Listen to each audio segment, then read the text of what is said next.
તો આ તરફ સુરતમાં મેઘરાજાના વિરામ બાદ પણ ઠેર ઠેર જળબંબાકાર છે। વરસાદ બંધ થયા બાદ પણ વરસાદી પાણી ન ઓસરતા હાલાકી પડી રહી છે। કીમ અને કોસંબાને જોડતો ગાયકવાડી માર્ગ પાણીમાં ગરકાવ થયો છે। રસ્તા પર પાણી ફરી વળતા કીમ અને કોસંબાનો સીધો સંપર્ક કપાઈ ચૂક્યો છે। અનેક રસ્તા પર પાણી ભરાતા તંત્રએ માર્ગ બંધ કરી દીધા છે।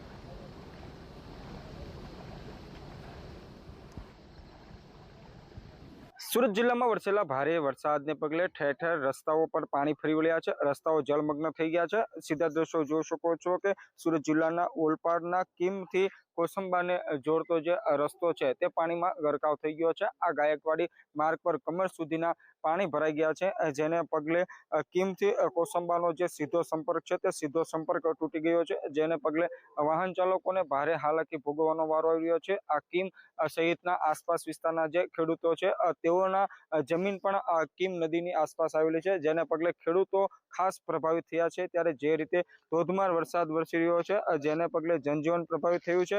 અનેક રસ્તાઓ પાણીમાં ડૂબી ગયા છે। સાવચેતીના પગલાઓ ભરવામાં આવી રહ્યા છે। સીધા દ્રશ્યો જોઈ શકો છો કે આ જે રસ્તો છે તે પણ તંત્ર દ્વારા બંધ કરી દેવામાં આવ્યો છે। આગળ બેરિકેડ મૂકી દેવામાં આવ્યો છે અને કોઈ પણ વાહન ચાલક કે રાહદારીને આ રસ્તો પસાર ન કરવા માટેની અપીલ કરવામાં આવી રહી છે। ત્યારે જે રીતે સુરત જિલ્લામાં ધોધમાર વરસાદ વરસ્યો, જેને પગલે અનેક રસ્તાઓ હાલ પાણીમાં ગરકાવ થઈ ગયા છે। અનેક રસ્તાઓ બંધ થઈ જતા વાહન ચાલકોને ખૂબ ભારે મુશ્કેલી વેઠવાનો વારો આવી રહ્યો છે। જોકે રાહતની વાત એ છે કે હાલ મેઘરાજાએ વિરામ લીધો છે।